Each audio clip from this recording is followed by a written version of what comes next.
Here at Rich Tank Loveday. Exactly 1 month till fight night. Are we live on Southwest Media? We're live on Southwest Media. That's brilliant. Yeah, 1 month to go, to the day exact. We had a positive few days. We had our press conference, our fight announcements on Sunday at Lava Lounge, and I had a good meeting with Justin at the Mecca, sorting out our floor plan, because it's all going to be laid out different. It's going to be a different show as always, different faces, different setup, very unique. Different boxes as well. Exactly, different boxes. I think we've got 18 making their debut. We've never seen them before. We've got a further 12 having their second bout, and we've got 8 females. Never been seen in Swindon. 8 females on a card. And then you got Ricky Giddens, obviously top of the bill. Top of the bill, Ricky Giddens and Mark Keepance. Obviously, fair play to Mark. He came up. He wasn't intimidated at all by Ricky on Sunday. He's coming to fight. Obviously, like I say, he mentioned about the gym, Scrapper's Gym. He's got a good team around him. Also, Jordan Reed on the card. We finally got a match with Roscoe Passant. For me, that's a great fight. I mean, Roscoe has had a few more fights than Jordan, but Jordan looks like the new man on the block.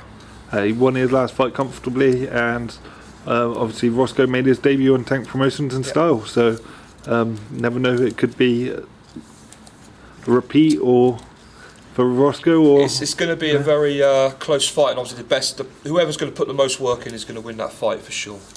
Yeah, whatever fights we looking forward to on that night? There's lots. I mean, we got a young man called Aaron Henderson, very skillful operator. He boxed an amateur as a kid.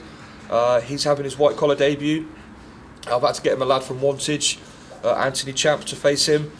I mean, Aaron's only 57 kilos. He's a small little thing, but he's given away about 6 kilos, but he isn't bothered by that. He wanted to take on bigger people.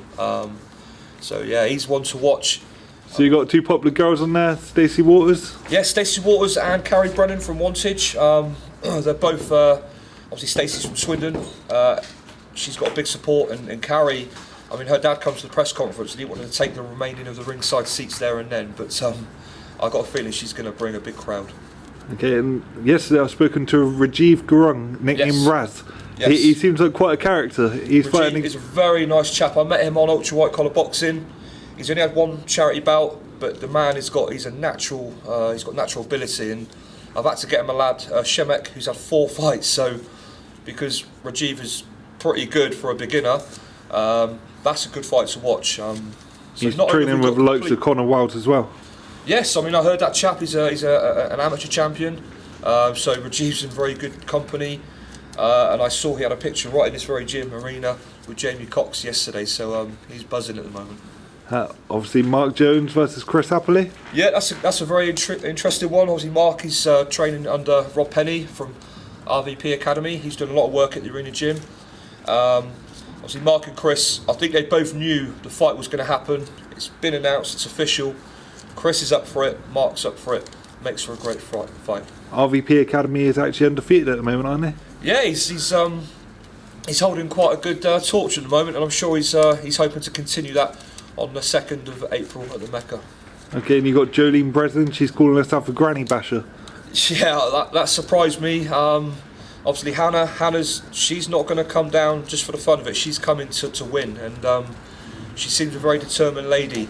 She wanted to get on Ultra White Collar Boxing. Sadly, in Oxford, it never materialised.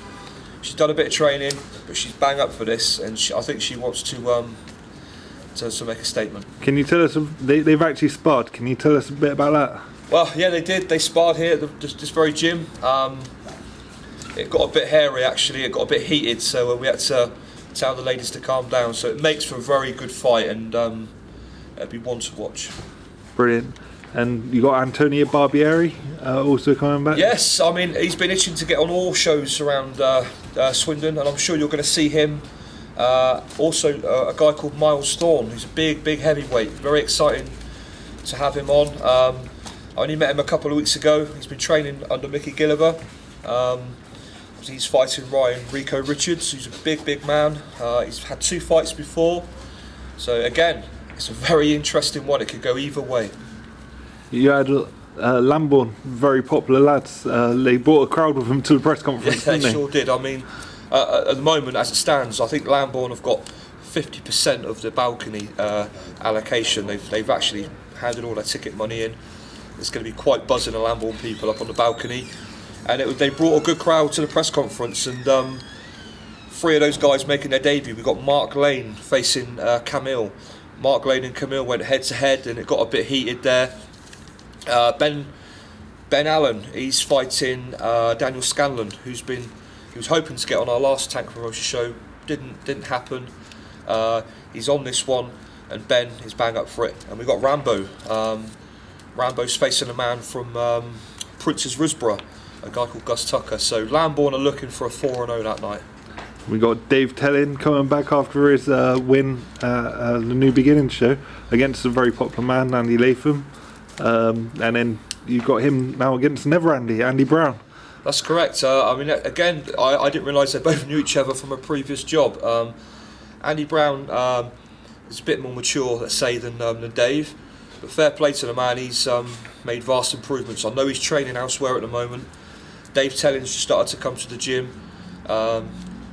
That's an interesting fight. They both know each other, they've got mutual friends. So just for 6 minutes, I don't think they're going to be so friendly with each other. When I was told that Andy was a novice, I saw him when he first stepped into the arena and asked him to get into his stance, and he got into it straight away without having to ask him. He worried me, making me think that he wasn't a novice. I think, well, speaking to him, I think when he's a kid, in his early teens, he dabbled in a bit of boxing, so I think, you never forget how to ride a bike, let's say, so I think maybe that memory's coming back to him, but it makes for a great fight. Like I say, we've got a stack fight card for £15. I cannot stress enough the value for money. Not only have we got some promising people coming through, we've got a lot making their debut. We've got a lot of people that aren't the best boxers in the world. Some aren't going to box ever again, but they're coming in just to achieve something, and I can guarantee it's going to be very entertaining. Can you tell us a bit about what happened before with Tiffany Goodale and Lisa Hain? Yeah, those two girls had a war on the Windrush show. Tiffany trains here in Swindon under Harold Scott, and Lisa Hain trains under Chris Hoyles in Windrush. And Lisa's a very class act, and sadly Tiff come out with 2 black eyes, but she's determined not to come out looking like a panda this time. Cheers. Listen, thanks for your time. Guys, get your tickets quick. We're practically on our last 20 tickets for ringside. I've just had the okay from the Mecca. We can squeeze a few more on the balcony. You need to come and get these tickets. Standards, all ticket prices go up 1 week before the show. All the tickets are getting called back in. You can only buy them online or on the door at £5 extra. Get them quick.